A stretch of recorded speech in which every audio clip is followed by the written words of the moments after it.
Yes, in the back. Yeah, identifying, well, this is something particular to communication, but it's looking at the profile of the target audiences, the people you want to get your information out to, and the people whose behavior you want to change. And look at what the pattern of coverage is, and look at where the areas of weakness are, where you're not communicating what you want to communicate. I'll just leave it with that as the Okay. one out of the three. Okay, good. Yes? Yeah, so I listed as my three skills, strong skills: negotiator, researcher, and communicator. And this is in the domain of collecting business to business. So, Good. Anybody want to share their challenges they've solved for other employers? Yes? I created a conflict resolution plan for the U.S. government for Kyrgyzstan after the Tulip Revolution. That sounds pretty awesome. Big. Maybe you could bring that to Washington now. Anyone fill out what separates you from other applicants? Yes, John. My ability to ask probing questions that enable others to find the solution that helps all involved parties. So I will lead them so that they feel like they've come up with the solution. But it's by asking those probing questions and leading them to the right Good area. facilitation skills. So you have a sense now of what this involves. Market analysis. So you've gone through your self-assessment. You know who you are, you know what you have to offer, you know what makes you unique, you know what problems you solve for other employers that you can solve for your next employer. Then you do the market analysis. That's a good pause. If you haven't turned on your phones to vibrate, now's probably a good time to do that.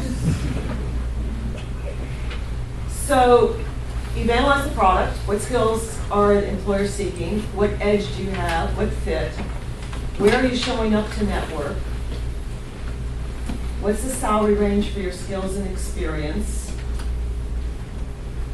What methods do you employ to communicate you as the product and your value? I want to focus a little bit on price. A lot of HR recruiters will pause and say, even in the screening interview, what salary are you looking for? And it's a dilemma for us as job seekers because you don't want to pay yourself too high, you don't want to pay yourself too low. If you haven't been able to determine what level of experience they're seeking for this position, that's a good time to ask. Well, I'm not sure from reading the job description and what we've discussed so far, are you looking, what kind of level of experience are you seeking? So you need to determine that. If they then tell you you're looking for entry level, then the conversation takes a different turn. If they're in the range of your experience, then you can say, and you will have done your research on salary.com and all those other places, saying, I understand from my research that the salary range for this position is between this and this. If that's the salary range for your position, then I think we have common ground to proceed with continuing our discussion and let them respond. You haven't pegged a particular price point, but you've given them a range. And I think that the old assumption before was that everyone wants to buy low, so they want to get you as cheaply as they can. And to a certain extent that is true, but I think companies are also learning that if they peg it too low, they're not going to get where the kind of talent that they want. And I think that's less of a risk now than it used to be. That's just my personal opinion. Others can have other, yes? Isn't it going to become, I've read some things now where this is going to become a legal question, asking about pay or previous pay.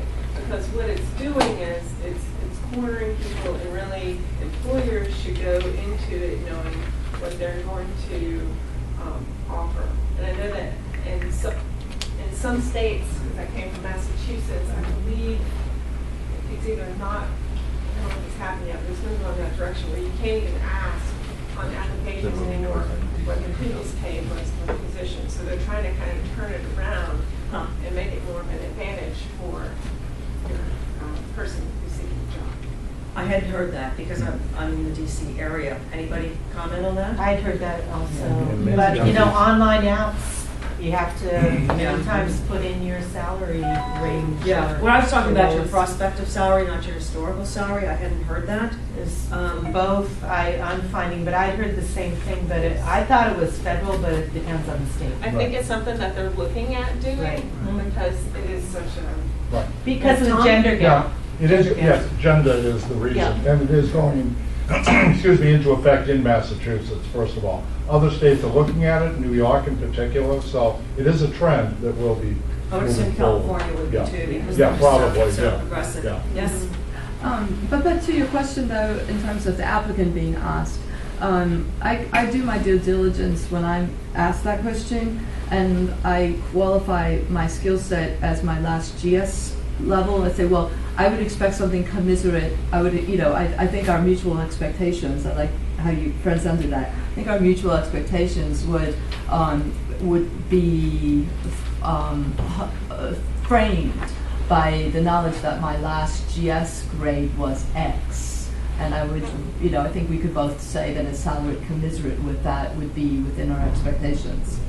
And you've posited as an affirmative. If you can come in with that, or if it's not a GS level, then you could qualify it as senior executives or mid-level executives with similar commensurate experience.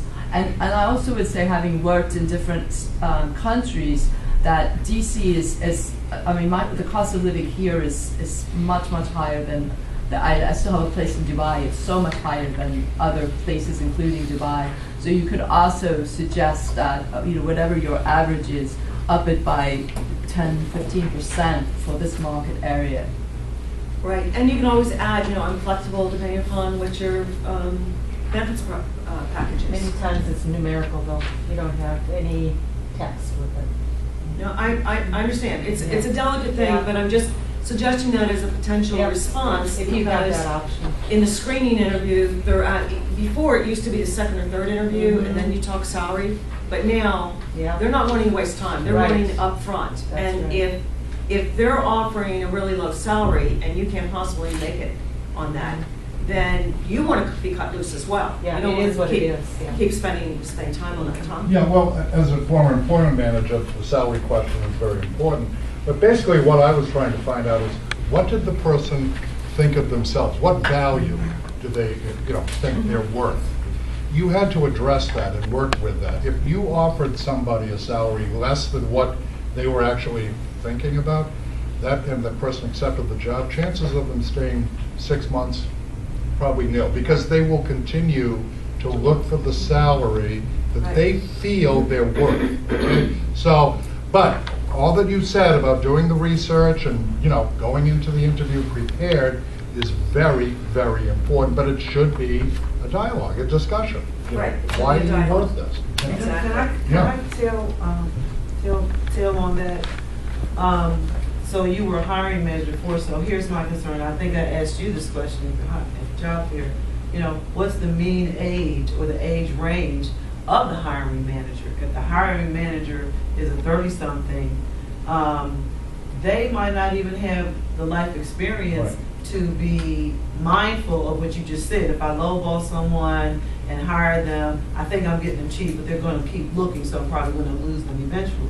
Is there a script book that those HR 30-something hiring managers have to go by as opposed to their own? Yeah, Okay. probably not. So sometimes I think Unfortunately about, Yeah. I'm the 40-plus job seeker talking to someone who doesn't even have my same life experience across the table, so I'm trying to figure out how I'm going to impress that 30-year-old based on their 30-year-old life experience. It's a And, challenge. Yeah. It is a challenge. Yeah, last question, and I need to Sorry, move on. the other issue that I've had is because when I'm looking for the jobs, is the titles are just so varied in DC. Like anything, they're looking for directors who have 3 years of experience, which is like a joke. And I know, agree. I'm a director, 20 years of experience, so how do you research that? That's a little tougher. One of the things that the financial recession has done is just take out whole swaths of middle management. So the organizations are flatter than they used to be. The other thing is it depends upon the size of the organization. A senior manager at a large organization may be equivalent to a director or executive director at a smaller organization. Banks hand out vice president titles like water. So you have to be very careful, and you have to be really knowing. It's then more important to talk about the scope of authority and responsibility. How many people will you be supervising? Will you have a team? What's the structure of that team? What are their titles? How many of each title? So you really want to talk about scope of responsibility, because some firms hand out director titles, like banks hand out vice president. So it's really about scope of responsibility and authority. So I need to move on. I'll take questions at the end, I'm sorry. We're not going to get through everything. So now you have to complete the plan. You have to identify the organizations that need your skill. How do you do that? Well, you do it through talking with people. You do it through doing research on LinkedIn. Use some keywords. Find people who are working at companies with your same skills. Identify their skills. If you look at a LinkedIn profile and look at somebody's progression of title, if they're in the same field or industry that you are, at least a half a dozen questions ought to come to mind. Well, how did they get there? What skill did they use? How did they go from one company to the other? What was the advantage of moving in that way? All those kinds of questions should come to mind as you look at their profile, that then if you reach out to them and do an information interview with them, you'd be able to ask and get them talking about their career. People love to talk about themselves. And that's one of the advantages that you have when you do information interviews. They love to talk about their experience and how they got to where they are. Expand and refine this list. So you develop your set of target companies. Network to develop at least one contact in each of your target companies. How many target companies should you have? We say about 20 to 30, because you should be keeping track of every single person that you talk to. Use a spreadsheet, use whatever works for you. The date that you contacted them, the gist of your conversation, any follow-up actions, their email address, their telephone number, whatever contact information you have for them. Keep all of that. The company they're currently employed, or the company or the previous company that you contacted them about. Keep all of that information on a spreadsheet, because I guarantee that as you go forward in networking, a company will come, you will hear about, it's like, it's familiar to me. Why do I know that company? And you go back to your list and you do a search either in Excel or Word and find who you talked to. And maybe they said it wasn't a good time to talk to that company at the time. Maybe they just been purchased or purchased another company, and typically when that happens, within 6 months, either beforehand or afterwards, the company will downsize, and then they'll start repopulating their staff. But they typically, when a company wants to be acquired, they downsize to improve the P&L. And then when a company acquires somebody, they will also look at reducing the ranks, because now they have multiple people in the same roles and everything. And then they have about 6 months and saying, okay, who's working out, who's not. And then they start hiring people to fill ranks again. So maybe at the time that you looked at that company, they were going through that period, but now they're ready to hire again. So maybe you want to use them off your target list, it's time to put them back on and reassess whether it's a good time to be there. You update and refine this list constantly. I said it before, it's not written in stone. Your working plan should evolve constantly. You should be taking companies off your target list or putting them on as your research indicates those actions. I've mentioned information interviewing. Who has experience and knows about information interviewing in the room? Okay. That is a primary skill that you need to have for your job search. There is an excellent presentation by a fellow at Career Network Ministry. His name is Phil Snare. I will show you how to download his presentation from the Career Network Ministry meetup page. It's the same place you'll download this presentation and the workbook. It's excellent. You really need to hone your skills on information interviewing. It is a key tool for you in your job search. And the better you get at it, the more you're going to get out of it. Personal contacts, networking events, especially, as I said, in your industry profession. If you're in the satellite industry, you need to join or go to the events at the Satellite for Professionals Society, SSPI, or whatever it is. Sherry Harrington, who's presented here many times, talks about tribe or lane. So your tribe is your industry, your lane is your profession. There are some professions that are loyal to profession, not to an industry, like IT folks. They're loyal, the programmers are loyal to their profession, not to a particular industry. If you're in HR or finance, you probably can work just about anywhere. But there are certain industries that have their own cluster, like satellite professionals and green, those kinds of things. You want to go to those networking events. Also leverage your alumni association. A lot of universities and colleges have very strong alumni and career alumni services. So check out your undergraduate or graduate institution and see what they offer to alumni in terms of career resources. Some of them put all of the graduates in a database. You can look up by current job, whatever. I know Darden is fairly robust. Most of the business schools are, but there are other schools that are equally strong. Online. So I bashed sharing your marketing plan. Former colleagues, information interviewing, when you contact people, external recruiters and headhunters, you've made their job very easy for them. Why wouldn't you want to share it with an internal recruiter at a company?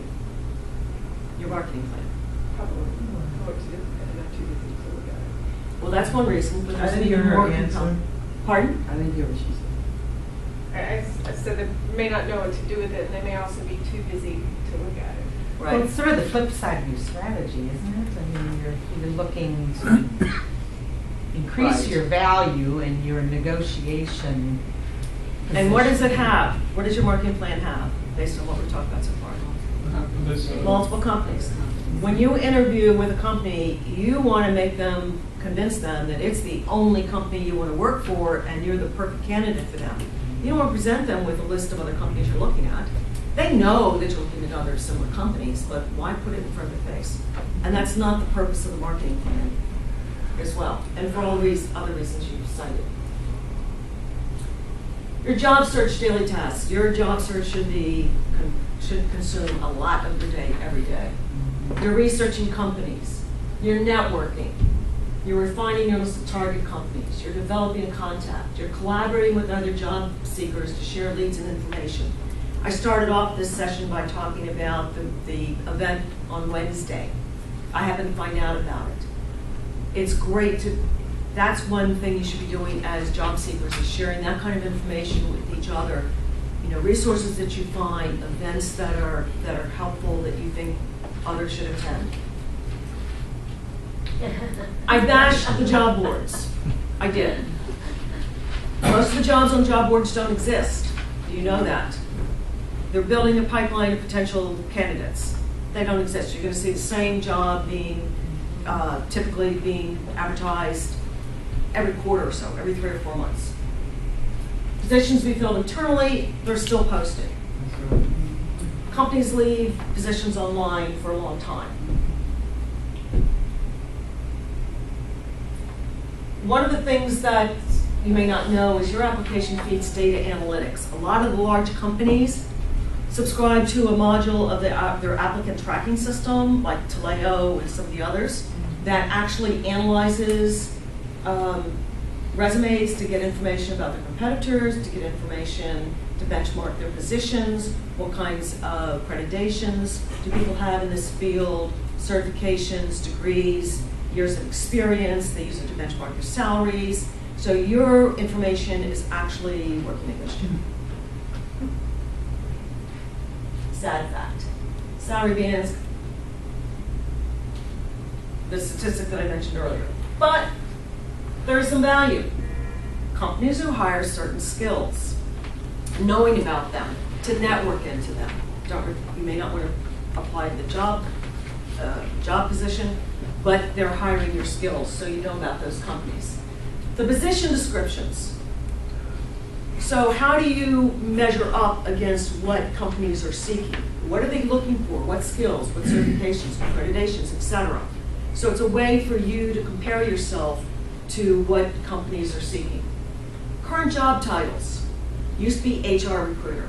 Now it's talent resource acquisition.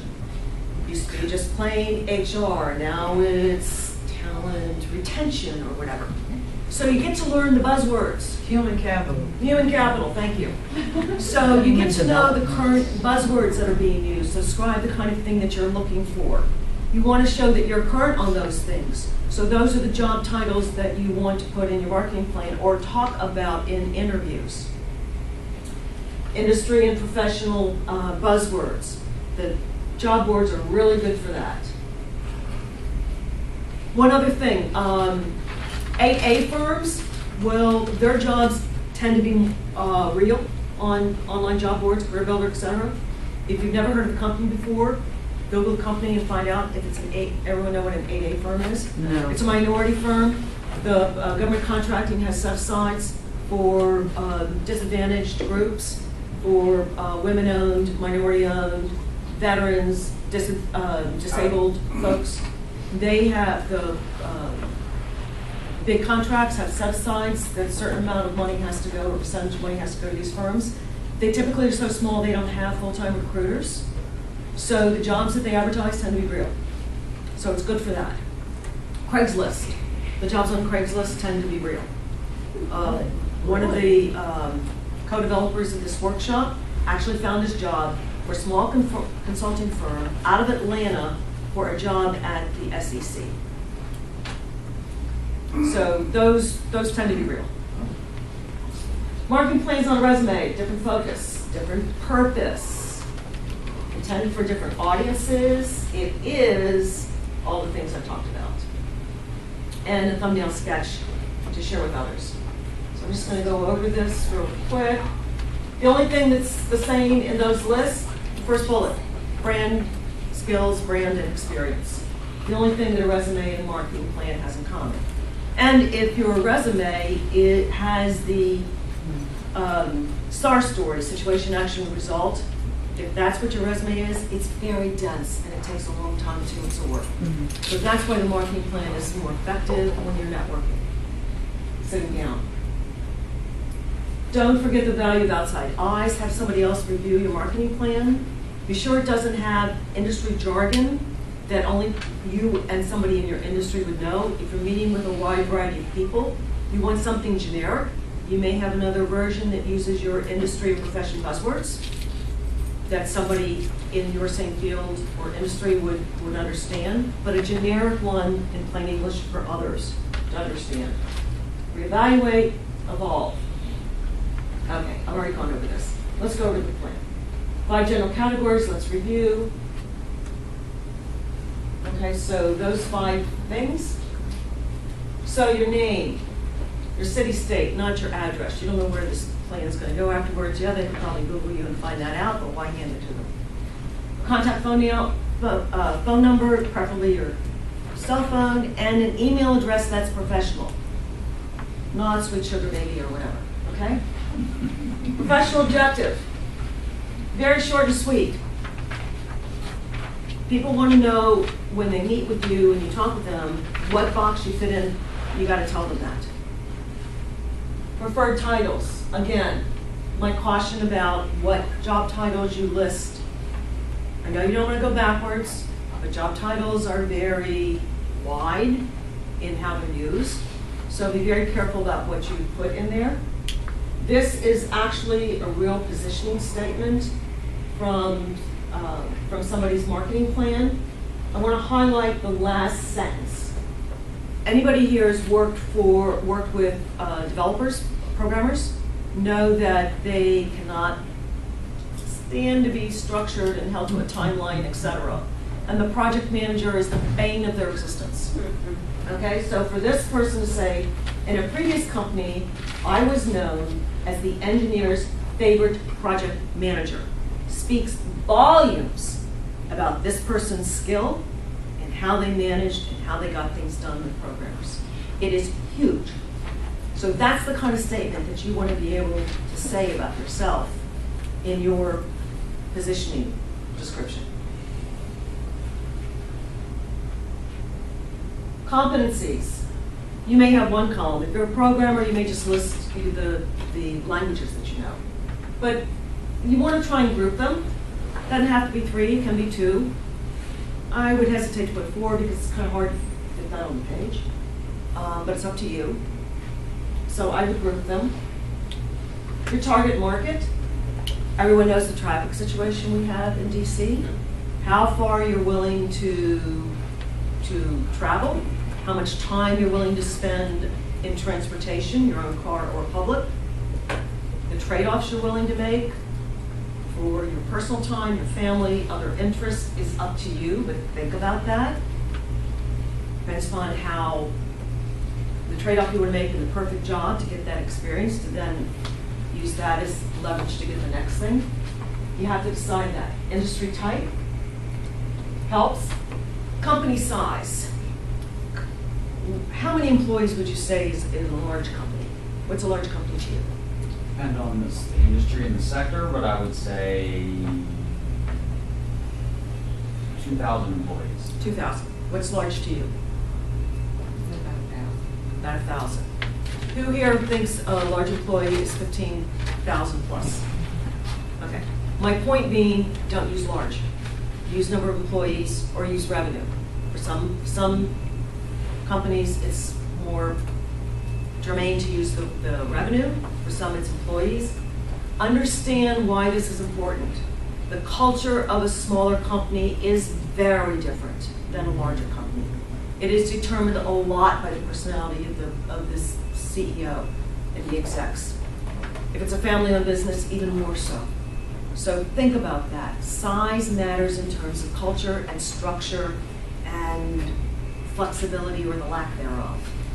It's hard to make a box when you've been out for 2 years. Sure. To say, I'm looking for 15,000 or greater or below. So, I mean, what's your advice on that? Because I have that problem where I don't feel like I'm focused enough in these categories because I have expanded my range of search. You might want to think about a minimum size. One. Well, no, small companies are very different, very different in their culture, hugely different. So think about that. What you might want to do is think about the other culture. The culture and you may believe that you may not have that, and think about the culture of the company and put culture instead. In fact, we used to have that. I don't know what happened to that. Here's your target list of companies. They're going to change. You might want to group them by type of industry. May not make any sense, but you want to put your list of companies there because people will know people at those companies typically. Okay, on Meetup.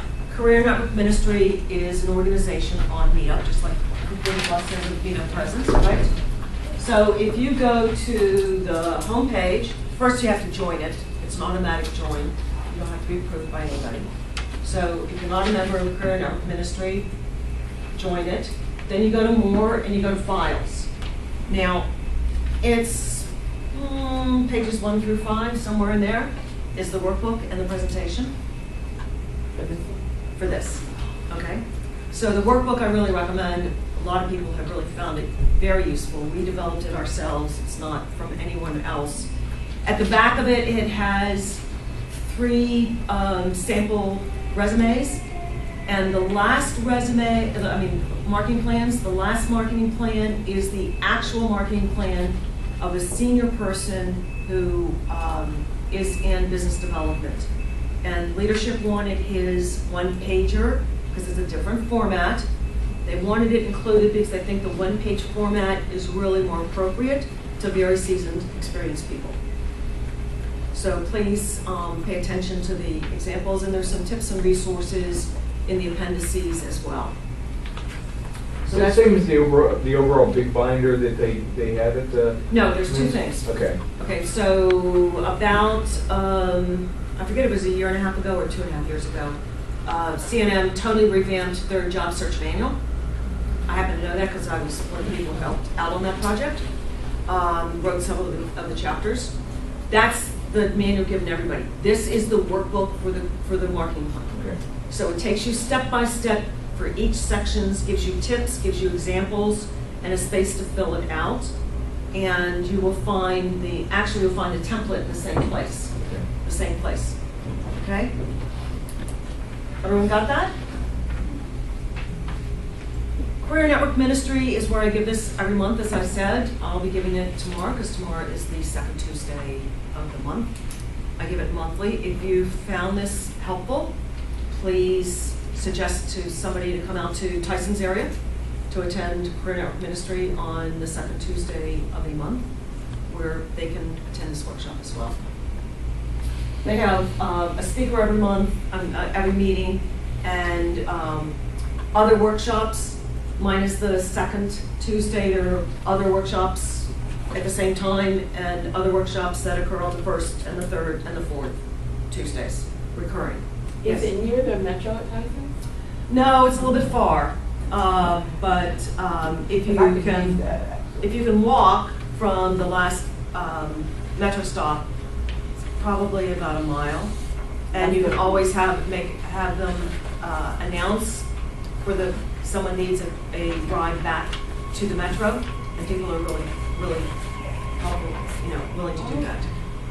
Okay. I'll be going out tomorrow. I have a car if anybody needs a ride from the Metro Okay. and back. All kinds of help there.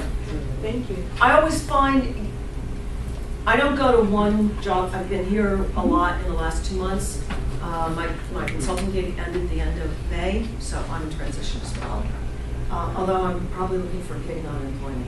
I find to do better as a consultant. But anyway, I attend Career Confidence, I attend 40 Plus, I attend Career Network Ministry. Some of the same speakers appear at all 3, but it's not always. And it's also a chance to interact with other folks, because you tend to see some of the same people at each venue. So final takeaways, it's a marathon, not a sprint. Your job search is going to take longer than you want. It's like selling your house. It depends on the buyer and the timing. The internet has made it harder because of the greater reach for the large applicant pools, and it means increased competition for positions. It's also made it easier in terms of locating information. Focus on what makes you unique. That is one of your principal things that's going to help you. How are you unique? How do you stand out? And how do you communicate that? Networking is better than internet searching. So if you have any questions, my name is in caps only because people miss the L, not because I'm trying to be more important. But I can't tell you how many people say, I couldn't reach you. Well, you didn't take down the email address correctly. So if you have any questions, if you have any follow-up, and I will send the follow-up email out of this email address. So I hope that papers made its rounds. I thought Verizon got rid of their email stuff. We still use the same Verizon email address. Okay, good. Even though it's on AOL, which I'm not a real fan of. But they allowed us to keep our Verizon.net because AOL, I've heard that AOL really connotes a certain age that's even older than me, so. Yes.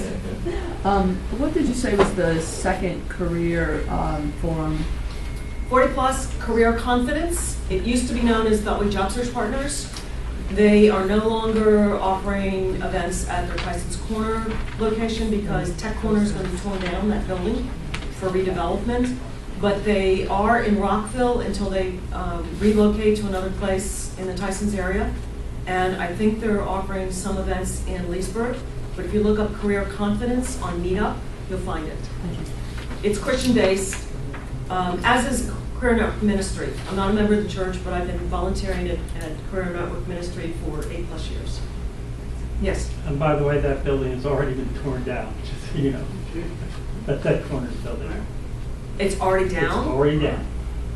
So their event on the 20th is someplace else? Probably. Okay. You'll have to go back I and was look at the surprised. invitation. One last question. Yes. Yes? When I came in, you were talking about Craigslist, and Yes. I missed the other website you were saying. Craigslist and any of the online job boards that use that a small AA firm will list a job on.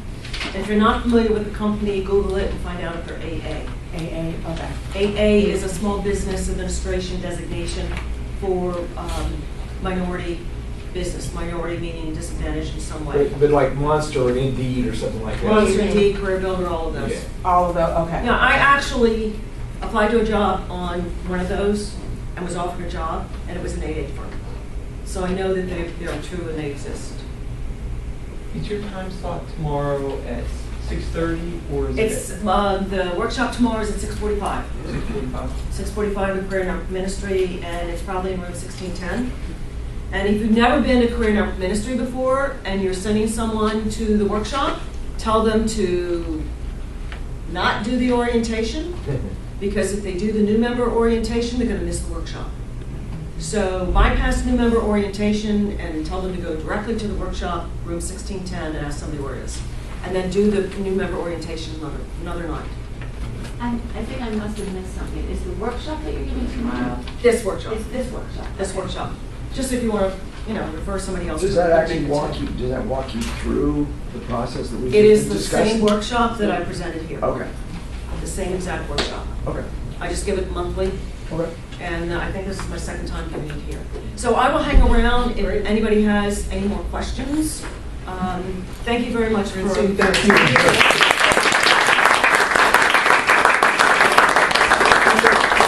I hope you find it relevant and useful. And don't forget to download the workbook, because it's really will help you go step by step through the marketing plan. And if you want to send me your draft marketing plan for me to comment on, I'd be happy to provide feedback.